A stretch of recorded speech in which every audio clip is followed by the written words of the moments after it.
Hey guys, it's Ted Bogert. Welcome back to the TED Show. I'm always excited to have a guest on who's going to talk about a local nonprofit. And today we have Deputy Carlton Tipton on the show with us. We're going to talk about Red Suitcase Ministry. Very excited to learn more about that and certainly more about the name. Welcome to the show, Carlton. How are you today? I'm doing great. Thanks for having me. I'm honored to have you on. Thank you for your service. I said that earlier. Appreciate it. So I want people to know about you. It's always good for people to understand the journey, how you got from point A to point B, and how you kind of got involved in Red Suitcase Ministry. So give us a 411 on your background.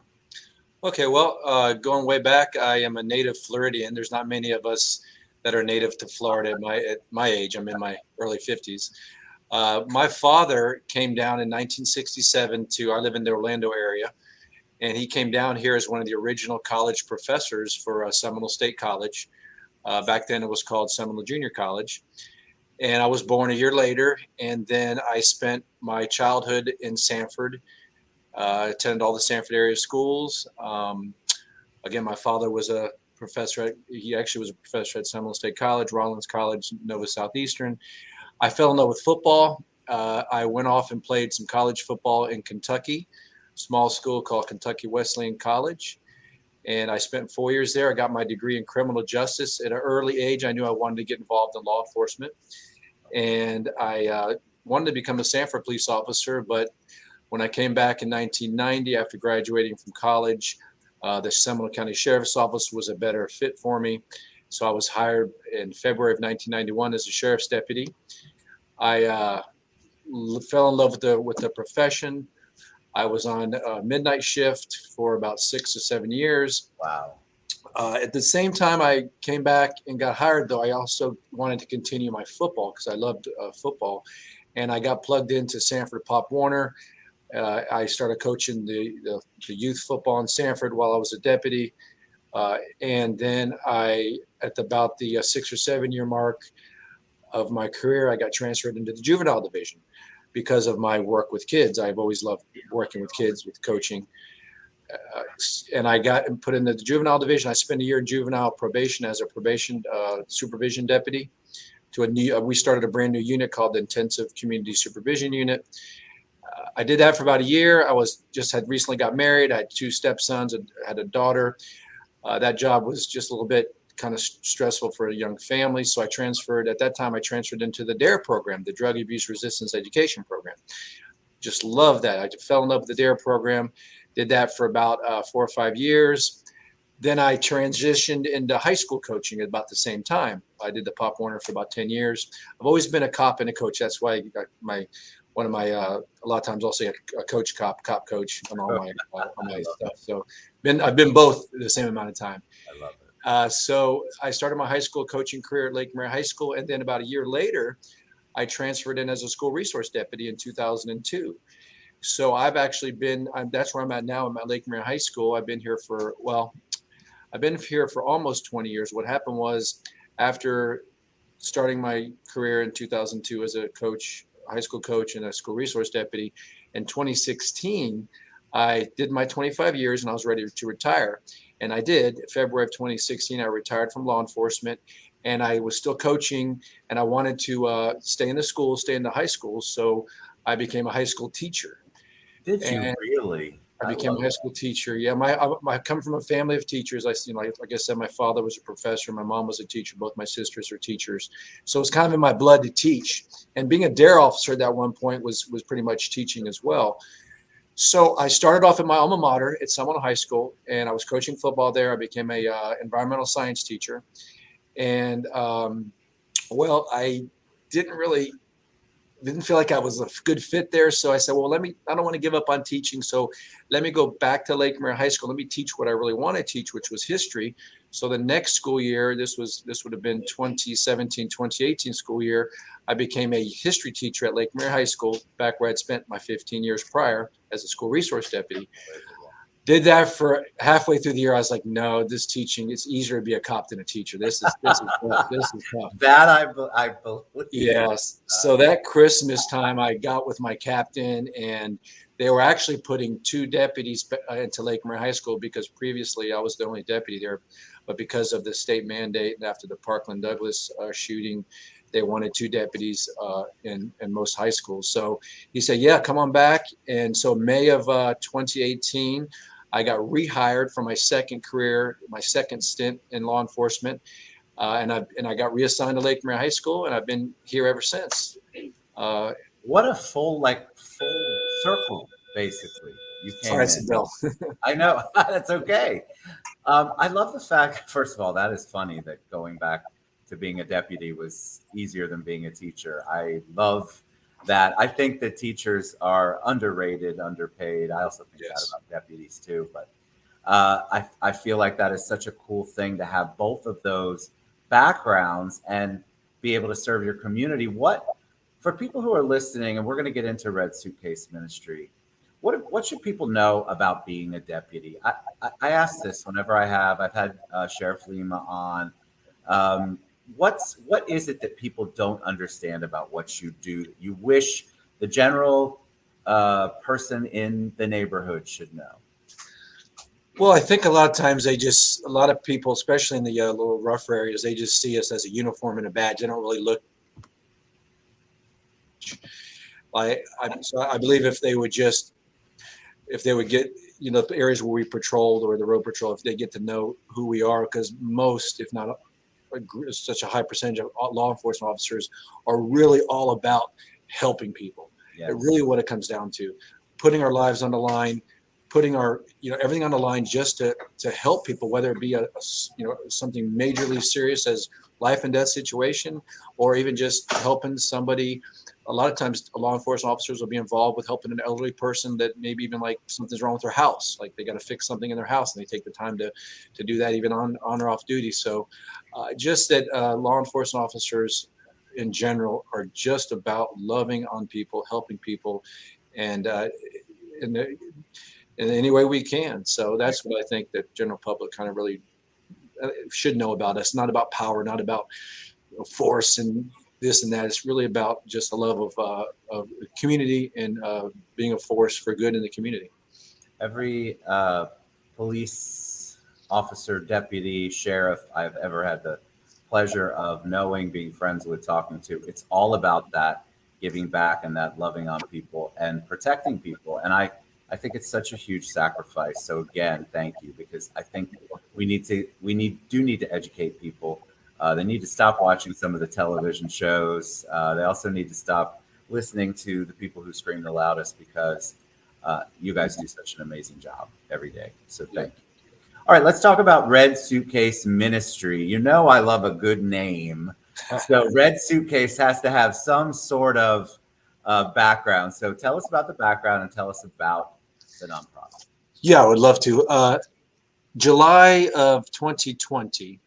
I was in one of my favorite restaurants in downtown Sanford, and I was with some of my family members, and we just finished eating lunch, and we were walking down the beautiful streets of downtown Sanford, and I was walking past a doorway, a little cubby hole area of an abandoned business, and I saw this elderly gentleman sitting on a walker next to one of those big red, big suitcase on the wheels, big red suitcase, and he had his tattered Bible next to him, and he was just sitting there, and he was very well dressed, and he was clean shaven and clean cut, and he reminded me of my grandfather, the way he looked, and he didn't look like a homeless person that was living on the streets. Like he really looked like somebody that was maybe lost, or that somebody that was waiting on a ride somewhere. So I walked past him with my family, and then I'm a man of faith. In 1998 I gave my life to Jesus, and I became a born-again Christian, because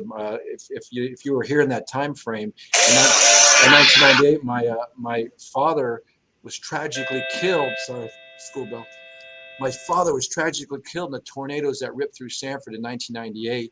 I remember that. Yeah, but during that time, I really felt a calling from God to give my life to Him, which I did. So, anyways, that day back in 2020.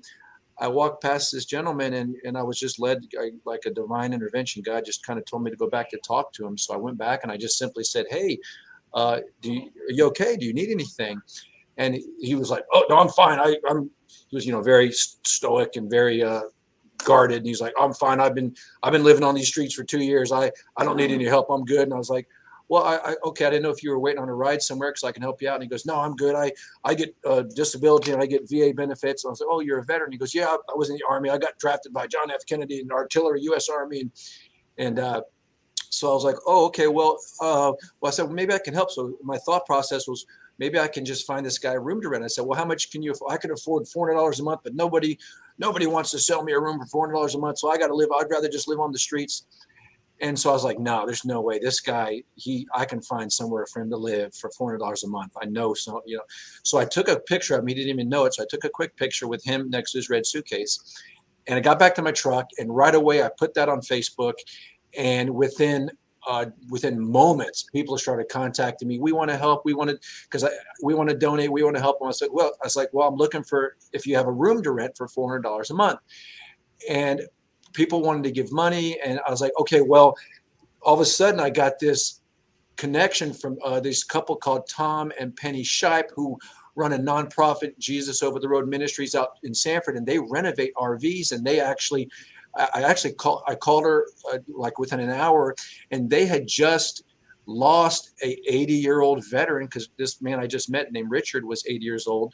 They had just lost an 80-year-old veteran they were renting an RV to, and he had just passed away. And it was almost like God was making this connection where I was going to bring them another 80-year-old veteran to rent the RV out, because there's like family to them. They fall in love with you. They're like caretakers. And I was, so anyways, I got connected, but they charged $500 a month. So I was like, excuse me, I had a phone call. I was like, maybe we can make this connection. I can raise money for the extra $100 a month. So then my vision was to let me just take this real quick. You're good. Kim, I'm going to have to call you right back. Okay. So within a few hours into that evening, we raised $1,200. I never even done a Facebook fundraiser. We had $1,200 raised, so we had that extra money for the rent. So then I set out that next morning to go find Richard and try to hook him up with Tom and Penny. Took me a little while driving around Sanford. And I was getting discouraged, and I found him. I saw him on the steps with this red suitcase. So I made contact with him. If you look at our website, you can see the video of when I first rediscovered him. Took him out there to the property. He loved it. He just said, "I'll give it a shot." It was right. The trailer was right on a beautiful little pond. And so he said, "I'll try one night." So he stayed the night. The next morning, I picked him up for church, and he was like, "I think I'll stay. I like it." So I was like, "Yes." So problem solved, I thought.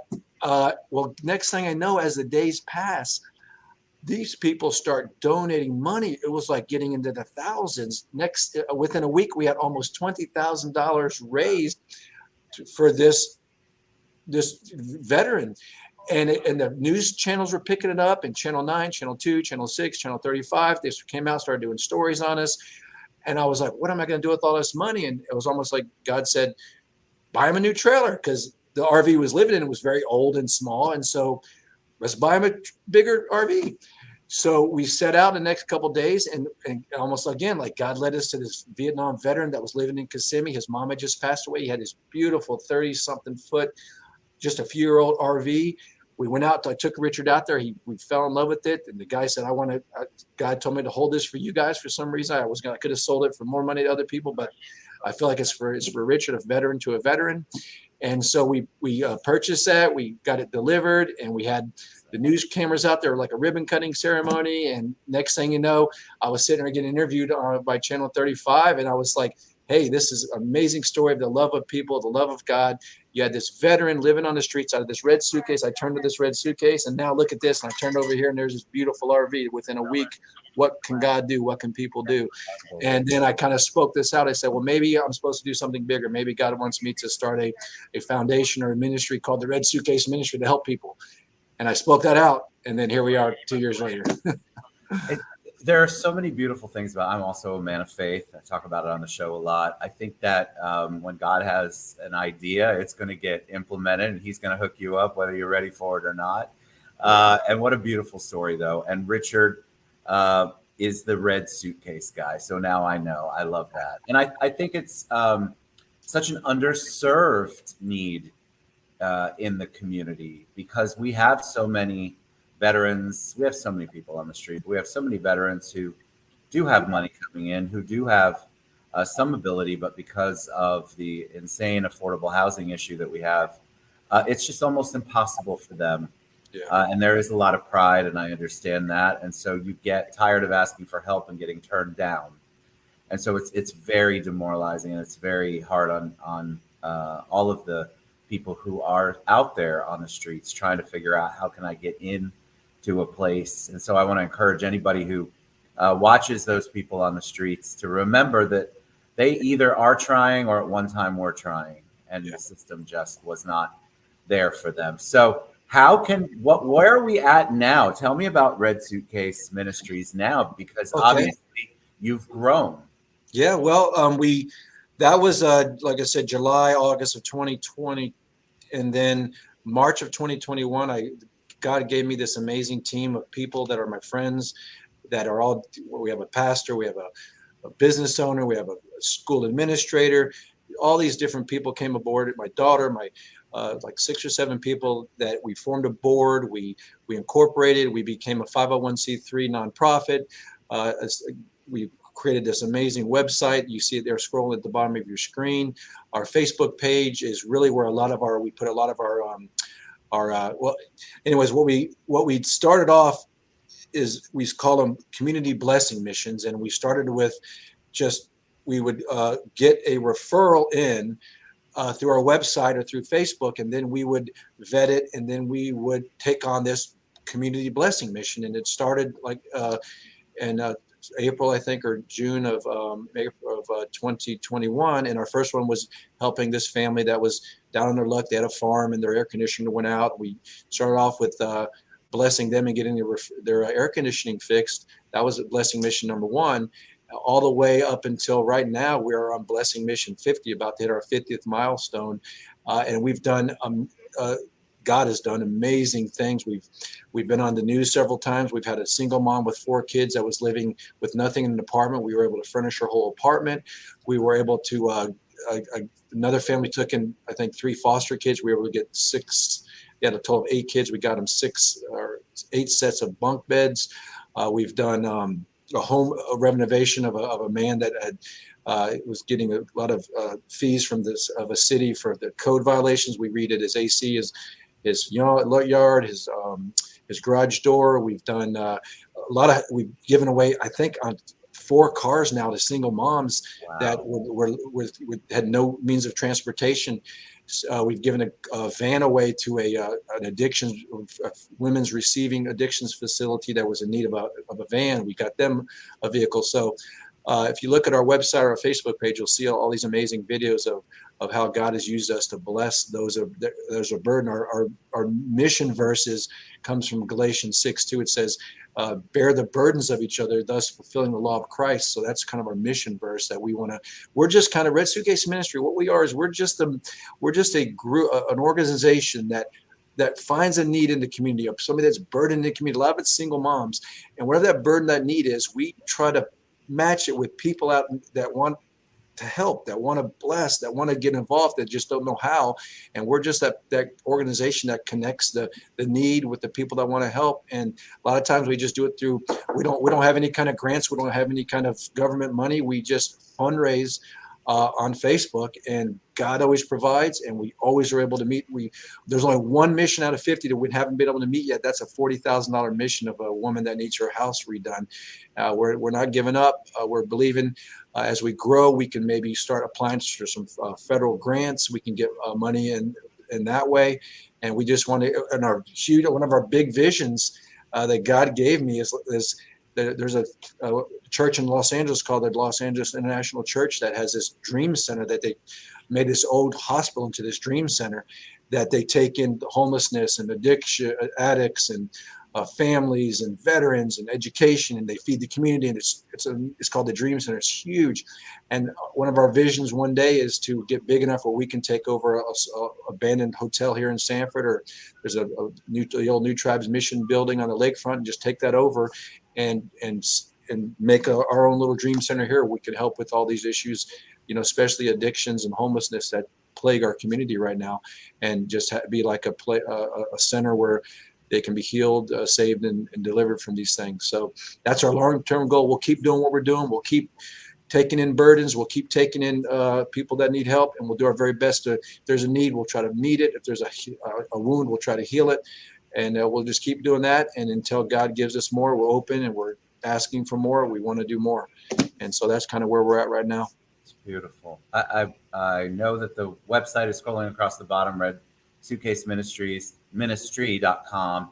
I want people to get involved. This is a month where a lot of people open up their checkbooks, and but it's, if you don't have the money, it's also about resources. One thing Carlton just mentioned is one of their ladies wants to try to do some renovation. So anybody out in the construction arena out there, anybody who has connections and resources, don't have to be a check all the time. Right. So make sure that you really consider that, listen to what Carlton has to say, and then go to redsuitcaseministry.com.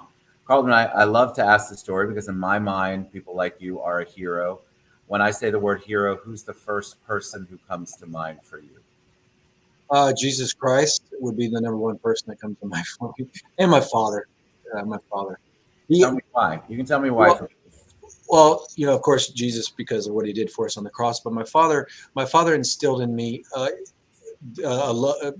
We grew up in Sanford, around the outskirts of some of the lower income areas, inner city areas. And my dad I was on sports teams when I was little. He always encouraged me to reach out to the kids that didn't have what we had. And so he would always encourage me to befriend the kids that were different, the kids that were, just that looked like they just weren't well off as everybody else. And I would. And so that's who would come over to my house. That's who I hang out with. As a matter of fact, a cool little story. My dad, I love football. When I was going into the 6th grade, I wanted to play tackle football. And so he took me out to this team out in South Seminole near Castleberry. And it was this amazing team, uniforms, beautiful, all African or all Caucasian. And I was like, oh, I was going to be on this team. It's going to be awesome. And they, oh, no, wait. You live in Sanford. You got to play for Sanford. Oh, okay. So I was still excited. And so we drove to sit back to Sanford, and then we went to this field, and it was rocks and sand spurs and Mitch Max uniforms, and everybody was African-American. And I was like, that's okay, Dad. I think I'll just stick with baseball. He goes, no, son, you said you wanted to play. Get out there. So he pushed me out there, and all those guys tried to kill me every day. But I tell you what, he wouldn't let me quit, and I persevered, and those guys became some of my closest friends. And I realized that it's not the color of your skin, it's your heart. And that if my dad wouldn't have done that, I probably wouldn't be here right now, because that got me through high school and into college and what I do now with coaching. So that's kind of why my dad is my hero as well. All right. What a joy to have you on, my friend. All right. You guys go to redsuitcaseministry.com. You can reach out to me. You can reach out to Carlton. We'll have him tagged and everything. Please come back anytime. What a blessing it was to listen to you, the passion and compassion in your voice. That testimony is strong and palpable. So God bless you, and God bless everybody who's in the ministry and also benefiting from the ministry. So thank you, Deputy Carlton Tipton. We'll see you guys soon. Get out and get involved. Get back to our local philanthropies like Red Suitcase Ministry. We'll see y'all soon.